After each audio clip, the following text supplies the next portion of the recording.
ईमानदार लकड़हारे की कहानी। बहुत समय पहले एक छोटे से गांव के किनारे हरिदास नाम का लकड़हारा रहता था। हरिदास बहुत गरीब था। उसके पास ना तो खेत थे ना ही कोई बड़ा घर। उसका जीवन केवल जंगल से लकड़ी काटकर उन्हें बाजार में बेचने पर निर्भर था। हर सुबह सूरज निकलने से पहले ही वह अपनी पुरानी सी कुल्हाड़ी लेकर जंगल चला जाता। दिन भर पसीना बहाकर पेड़ काटता, लकड़ी बांधकर गांव लाता और बेचकर अपने परिवार का पेट भरता। भले ही उसके पास धन संपत्ति नहीं थी, लेकिन गांव भर में उसकी एक पहचान थी, ईमानदारी। लोग कहते, हरिदास गरीब जरूर है, लेकिन दिल का बहुत सच्चा और मेहनती है।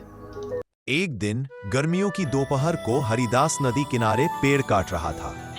पेड़ का तना मोटा था और उसे काटने में काफी मेहनत लग रही थी। वह पसीने से तरबतर हो गया था, लेकिन लगातार मेहनत करता रहा। कुल्हाड़ी चलाते चलाते अचानक उसका हाथ फिसला और छपाक, कुल्हाड़ी सीधे गहरे पानी में जा गिरी। नदी का पानी तेज बहाव वाला था। कुल्हाड़ी लोहे की बनी थी, इसीलिए वह पल भर में गहराई में डूब गई। हरिदास वहीं बैठ गया। उसके माथे पर चिंता की लकीरें साफ दिख रही थीं। उसने सोचा, अब मैं क्या करूंगा? यही कुल्हाड़ी तो मेरी रोजी रोटी है। नई कुल्हाड़ी खरीदने के लिए पैसे भी नहीं है। मेरे बच्चे भूखे रह जाएंगे। इतना सोचकर उसकी आंखों में आंसू भर आए। अभी अचानक नदी से एक अजीब सी चमक उठी। लहरें जगमगाने लगीं। देखते ही देखते एक दिव्य देवी प्रकट हुई। उनके शरीर से तेज प्रकाश निकल रहा था और हाथ में सुनहरी कलश था। बेटा, तुम इतने दुखी क्यों हो? यहाँ अकेले रो क्यों रहे हो? हरिदास ने हाथ जोड़कर विनम्रता से उत्तर दिया, माँ, मेरी कुल्हाड़ी इस गहरी नदी में गिर गई है। यह मेरे जीवन का सहारा थी। अब मैं अपने परिवार का पेट कैसे पालूंगा? मैं बहुत असहाय हो गया हूं। देवी ने उसकी सच्चाई और नम्रता देखी। उनके होठों पर हल्की मुस्कान आई। देवी बोली, चिंता मत करो, मैं तुम्हारी मदद करती हूँ। वे नदी में गोता लगाकर बाहर आईं और उनके हाथ में एक सुनहरी कुल्हाड़ी थी। वह सूरज की रोशनी में चमक रही थी। देवी ने कहा, बेटा, क्या यह तुम्हारी कुल्हाड़ी है? हरिदास ने कुल्हाड़ी को ध्यान से देखा और सिर हिलाते हुए बोला, नहीं माँ, यह मेरी नहीं है। मेरी कुल्हाड़ी तो साधारण लोहे की थी। मैं झूठ नहीं बोल सकता।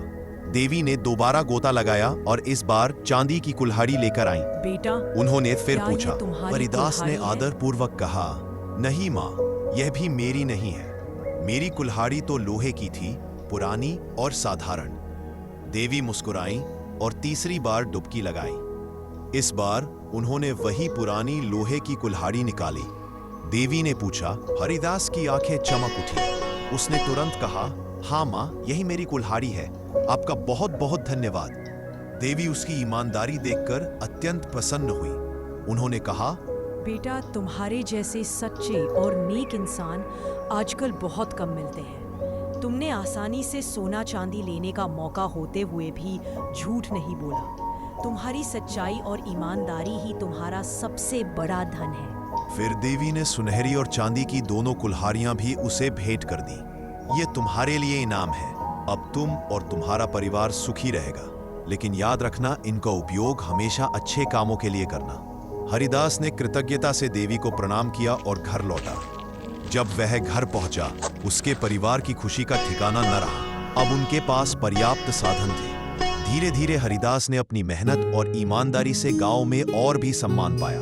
लोग उससे प्रेरणा लेने लगे।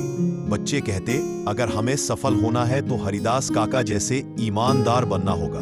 कहानी का संदेश, मोरल ऑफ द स्टोरी, ईमानदारी और सच्चाई हमेशा फल देती है। लालच से केवल दुख मिलता है, लेकिन सच्चाई से सुख और सम्मान दोनों मिलते हैं। विपरीत परिस्थितियों में भी यदि इंसान सच्चा बना रहे तो अंततः उसे भगवान और समाज दोनों का आशीर्वाद मिलता है। अगर ये कहानी आपको अच्छी लगी हो तो वीडियो को लाइक करें, शेयर करें, कमेंट करें और चैनल को सब्सक्राइब करना ना भूलें। और हाँ, बेल आइकन भी दबा दें ताकि ऐसी रोचक कहानी आप तक सबसे पहले पहुंचे। Thank you.